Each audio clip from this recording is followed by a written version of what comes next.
Hello student, ધોરણ 10 વિષય વિજ્ઞાન ચેપ્ટર નંબર 4 આપણે ભણી રહ્યા છીએ. એમાં ગઈકાલે આપણે ભણી ગયા આલ્કેન, આલ્કીન અને આલ્કાઇન સંયોજન વિશે. હવે એના સૂત્ર આપણે જોઈએ તો આલ્કેન સંયોજનો એટલે કે CnH2n+2 આ એનું સૂત્ર છે. C means carbon, H means hydrogen.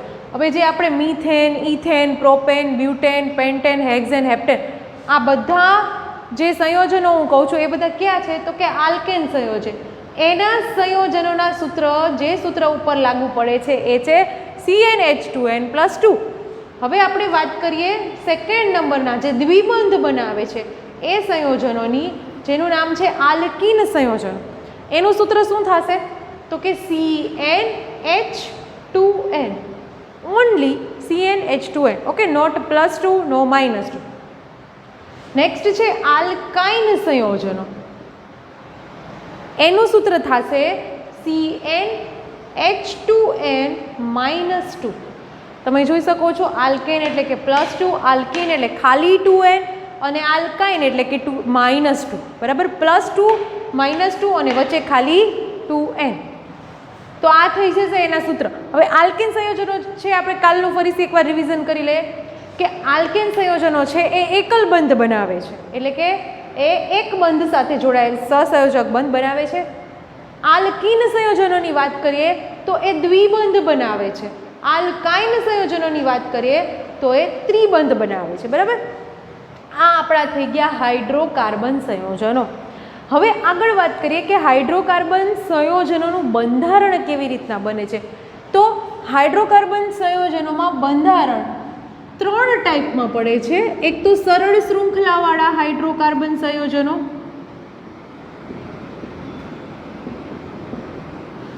Next છે કે શાખીય શૃંખલાવાળા એટલે કે જેની શાખા પડતી હોય એવા હાઇડ્રોકાર્બન સંયોજનો, અને લાસ્ટ છે થર્ડ વન ચક્રીય એટલે કે વલય જે બનાવતા હોય ચક્રીય શૃંખલાવાળા હાઇડ્રોકાર્બન સંયોજન. ઓકે, આ આપણે ભણીએ સરળ કાર્બન શૃંખલાવાળા કાર્બનિક સંયોજનો. હવે સરળ શૃંખલાવાળા એટલે કે એક જ હરોળમાં આવેલા જે કાર્બન સંયોજનો એક સરળ રીતે શૃંખલામાં જોડાયેલા હોય એવા સંયોજનોને કહેવામાં આવે છે સરળ શૃંખલાવાળા હાઇડ્રોકાર્બનિક સંયોજન. હવે અહીંયા તો કે શું હશે, હાઇડ્રોજન હશે. બરાબર, ઉપર નીચે શેનાથી જોડાયેલા છે, હાઇડ્રોજન. હવે તમે જોઈ શકો છો આ છે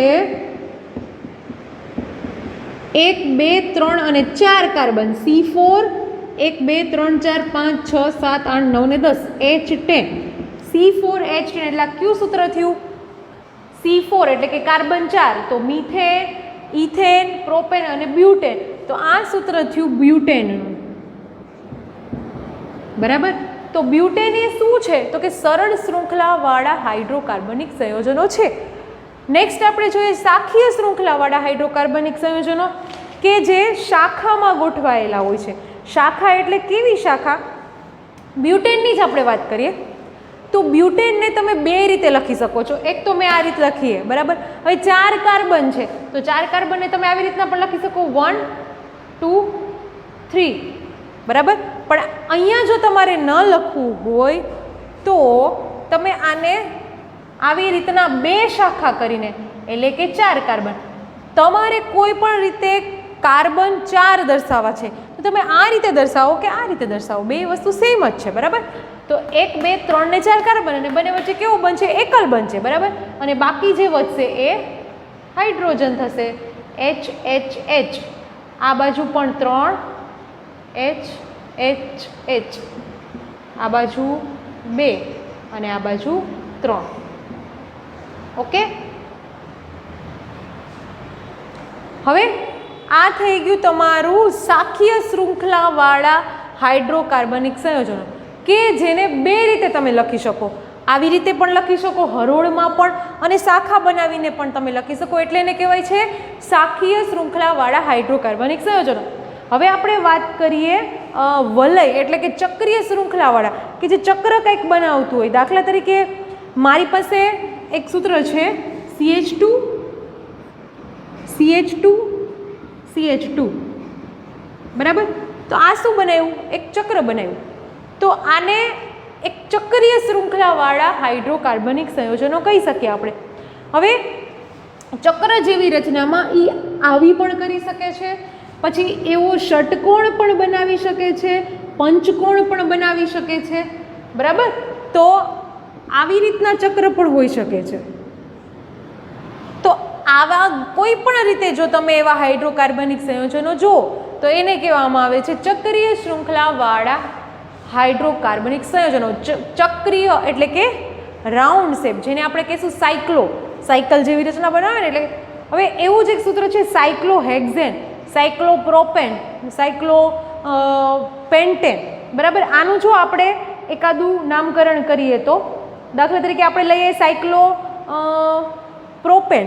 પ્રોપેન એટલે કે મિથેન, ઇથેન, પ્રોપેન, એટલે 3 કાર્બનવાળા અણુ. તો ચક્રીય શૃંખલાની હું અહીંયા એક ઉદાહરણ આપું છું કે દાખલા તરીકે મારે લખવું છે સાયક્લોપ્રોપેન, બરાબર.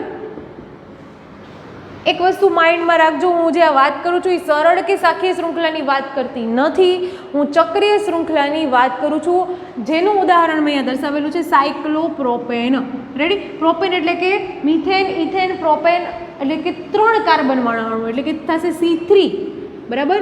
અને H જોઈએ આપણે, કાર્બન 3 છે અને સાયક્લોપ્રોપેનમાં હાઇડ્રોજન થશે ટોટલ 6 થશે, એટલે કે C3H6. હવે બે રીતે હું આને દર્શાવી શકું. એક તો હું શું લખી શકીશ તો કે C કેટલા, તો કે 3, તો કે 1 2 ને 3. હવે હાઇડ્રોજન કેટલા દર્શાવવાના છે? 6 દર્શાવવાના છે. 1 2 3 4 5 અને 6. તો આ પણ શું થઈ ગયું? સાયક્લોહેક્ઝેન. જો ત્રિકોણાકાર એક સાયકલ જેવું કંઈક, ગોળાકાર જેવું કંઈક બને છે, તો આ થઈ ગયું સાયક્લોપ્રોપેન. હવે એને હું બીજી રીતે મારે બિંદુમાં જો નિરૂપણ કરવું હોય તો હું કેવી રીતે કરીશ? તો કે 1 કાર્બન છે, અહીંયા 2 કાર્બન છે અને અહીંયા 3 કાર્બન છે, બરાબર. હવે અહીંયા કાર્બન કાર્બન કાર્બન બંને બાજુ કેટલા? તો કે હવે અહીંયા આવશે હાઇડ્રોજન. તો આ એક હાઇડ્રોજન, આ બીજો હાઇડ્રોજન, બધા કાર્બનના અણુમાં 2 હાઇડ્રોજન દર્શાવવાના રહેશે. રેડી. તો આ આખું જે ચક્રીય શૃંખલા, આમે શું કર્યું? આ બંધારણ છે અને આ શું છે? બિંદુ નિરૂપણ છે. બે વસ્તુ ધ્યાન રાખજો. તમને ક્યારેક MCQમાં એવું પણ પૂછાઈ શકે કે બિંદુ નિરૂપણ કરો, તો આવી રીતના કરવાનું. તમને ક્યારેક પૂછાઈ શકે કે સાયક્લોપ્રોપેનનું બંધારણ દો, તમે સૂત્ર આવવું જોઈએ. એક તો પહેલી વસ્તુ એ કે 5 વસ્તુ ગોખી નાખવાની. મિથેન, મિથેન એટલે કાર્બન 1 થાય, મિથેન પછી ઇથેન આવે, કાર્બન 2 થાય, પ્રોપેન 3, બ્યુટેન 4, બરાબર, પેન્ટેન 5, હેક્ઝેન 6. અહીં સુધી આપણે આવે છે, બરાબર. 7મા કાર્બનથી આપણે સિલેબસમાં નથી, એટલે આપણે 3-4 કાર્બનનું એકદમ આપણે ગોખી જ નાખવાનું છે કે methane, ethane, propane, butane, pentane અને હેક્ઝેન, એટલે કાર્બન 1 2 3 4 5 6. એ પ્રમાણે આપણે હાઇડ્રોજનની દિશા આપણે કરી શકીએ છીએ. હાઇડ્રોજનમાં 6 કાર્બન હોય, 10 કાર્બન હોય, કંઈ ગોખવાની જરૂર નથી. જેટલા કાર્બન હશે એનાથી ડબલ એ હશે, બરાબર. જોઈએ આપણે આ 3 કાર્બન શૃંખલાવાળા, એક તો સરળ શૃંખલા એટલે કે સીધી હરોળમાં, શાખીય શૃંખલા એટલે તમે બે રીતે લખી શકો, શાખા બનાવીને પણ લખી શકો અને આવી રીતના પણ લખી શકો. ચક્રીય શૃંખલા એટલે કે કંઈક આવું ચક્ર જેવું બનાવતી હોય એને કહેવાય ચક્રીય શૃંખલા, બરાબર.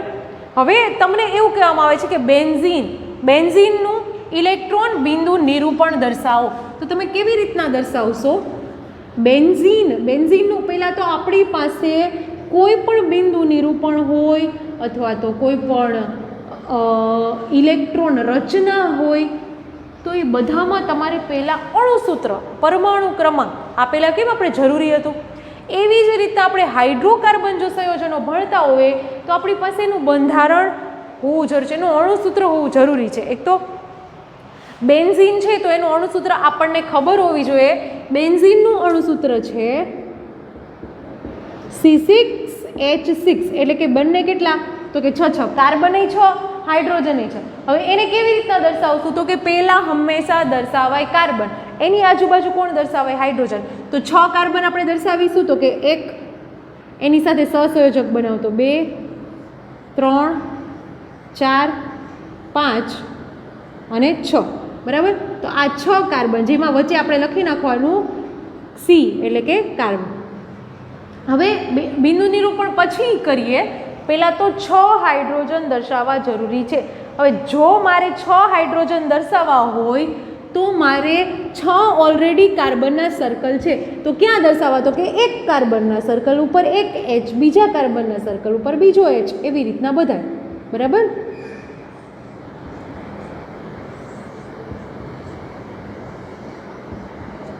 રેડી.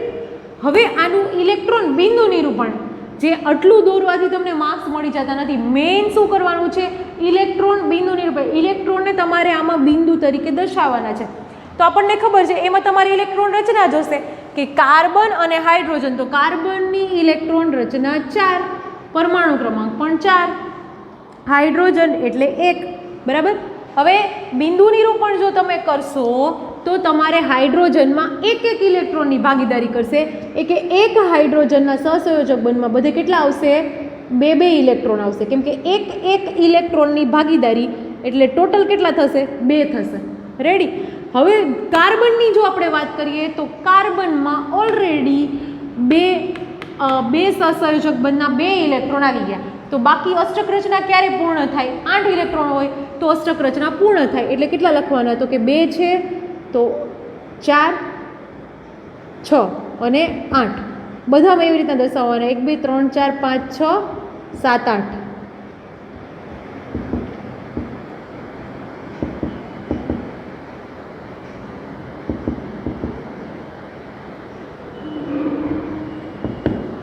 રેડી.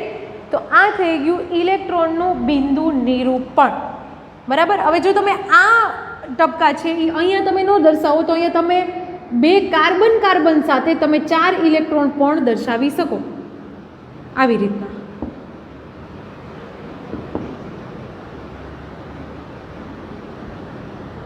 ઓકે. તો આ થઈ ગયું બેન્ઝીનનું ઇલેક્ટ્રોન બિંદુ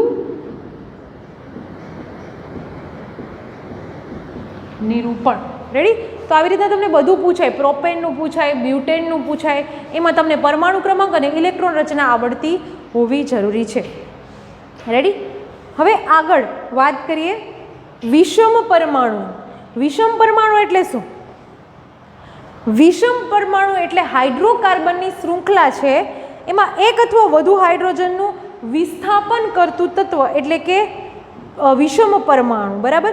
હવે ક્લોરીન છે, બ્રોમિન છે, આ બધા એવા તત્વો છે કે જે એક વસ્તુ સાથે વિસ્થાપનની પ્રક્રિયા, વિસ્થાપન એટલે આપણે જોતા હતા કે પ્રક્રિયકમાં કોઈ પણ એક વસ્તુ, દાખલા તરીકે એચ છે, ઓ છે, હાઇડ્રોજન છે, ઓક્સિજન છે, સાથે સાથે નિપજમાં એનું શું થતું હોય, એક સાથે બીજી પ્રક્રિયા જોઈન્ટ થતી હોય, તો એમાં શું થશે, તો કે વિસ્થાપન પ્રક્રિયા, એકબીજાનું વિસ્થાપન થવું. સાથે સાથે છે વિસ્થાપન, વિઘટન, આ બધી પ્રક્રિયા આપણે જોઈ ગયા. તો એમાં વિષમ પરમાણુ એટલે શું, તો કે હાઇડ્રોકાર્બન સંયોજનોમાં જ્યારે કોઈ બીજા તત્વનું વિસ્થાપન થતું હોય તો એ તત્વને કહેવામાં આવે છે વિષમ પરમાણુ. હવે એના જે ઉદાહરણ છે એ છે chlorine, bromine, oxygen, nitrogen, sulphur, આ બધા છે એના ઉદાહરણ છે. હવે આપણે વાત કરીએ ક્રિયાશીલ સમૂહની. ક્રિયાશીલ સમૂહ એ 4 ટાઈપના છે, એ જરાક આપણે જોવા જરૂરી છે. એના ઉપરથી તમને MCQ પણ પૂછાઈ શકે છે.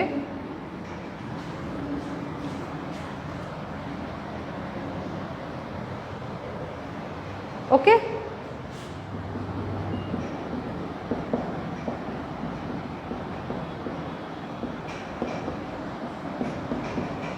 રેડી. ક્રિયાશીલ સમૂહ. હવે હેલોજન તત્વની આપણે વાત કરીએ તો હેલોજન તત્વમાં શું આવશે, ક્લોરીન આવશે, બ્રોમિન આવશે, ઓક્સિજન આવશે, આ બધા હેલોજન તત્વ છે. હવે એમાં એક આપણે ઓક્સિજનની રિલેટેડ ભણીએ તો 4 ક્રિયાશીલ સમૂહ છે. એક તો પહેલો જ આપણે ઓક્સિજનની વાત કરીએ તો પહેલો જ છે આલ્ડીહાઇડ. ઓકે. આલ્કોહોલથી સ્ટાર્ટ કરીએ તો પહેલા આલ્કોહોલ, આ ફર્સ્ટ વન છે, બરાબર. આલ્કોહોલને આપણે સૂત્ર તરીકે જો દર્શાવીએ તો એને કહેવાય OH. આ એનું શું થઈ ગયું? સૂત્ર થઈ ગયું. આગળ એકલ બંધ, આ માઇનસની નિશાની નથી, આગળ એકલ બંધ છે આ, બરાબર. OH ઓક્સિજન અને હાઇડ્રોજન. નેક્સ્ટ આપણે ઓક્સિજનના ક્રિયાશીલ સમૂહની વાત કરીએ તો આલ્ડીહાઇડ, બરાબર. એનું જો સૂત્રની આપણે વાત કરીએ તો એમાં 3 વસ્તુ આવશે આલ્ડીહાઇડમાં. કાર્બન પણ આવશે, ઓક્સિજન પણ આવશે અને હાઇડ્રોજન પણ આવશે, બરાબર. કેવી રીતના? તો કે કાર્બન છે એ ઓક્સિજન હારે દ્વિબંધ બનાવશે અને હાઇડ્રોજન સાથે એકલ બંધ બનાવશે, બરાબર. સાથે અહીંયા આગળ એક નિશાની એકલ બંધની કરવી પડે કે ત્યાં આ શૃંખલા આગળ છે હજી. આનું મિનિંગ શું થાય? અહીંથી સ્ટોપ થતું નથી. તો કાર્બન સાથે ઓક્સિજન દ્વિબંધથી જોડાયેલ છે, એટલે કે આ કઈ શ્રેણી થઈ? આલ્કીન શ્રેણી થઈ. આ છે હાઇડ્રોજન સાથે જોડાયેલ છે એકલ બંધથી, એટલે એ આલ્કેન શ્રેણી થઈ, CnH2n+2, અને આ થઈ ગયું CnH2n નોટ -2. ઓકે, ત્રિબંધ હોય તો આલ્કાઇન હોય તો CnH2n-2. આ હતો આલ્ડીહાઇડ, જેમાં કાર્બન આવે છે, હાઇડ્રોજન આવે છે અને ઓક્સિજન આવે છે. આલ્કોહોલમાં તમે જોઈ શકો છો કાર્બન ક્યાંય આવતો નથી. નેક્સ્ટ વાત કરીએ આપણે કીટોનની. કીટોનનું સૂત્ર થશે C ડબલ બંધ O. અહીંયા આગળ એકલ બંધ, બરાબર. C ડબલ બંધ O. તમે આને આવી રીતના પણ દર્શાવી શકો, C ઉપર પણ લખી શકો, અહીંયા પણ લખી શકો, અહીંયા પણ લખી શકો અને અહીંયા પણ લખી શકો, પણ આગળ એકલ બંધ દર્શાવવો જરૂરી છે. હવે કીટોનમાં તમે જોઈ શકો છો હાઇડ્રોજનનું અસ્તિત્વ ક્યાંય છે નહીં. તો કીટોન એટલે કે C દ્વિબંધ O, કાર્બન અને ઓક્સિજનનો દ્વિબંધ. નેક્સ્ટ છે કાર્બોક્સિલિક એસિડ. ચોથો ક્રિયાશીલ સમૂહ છે ઓક્સિજનનો.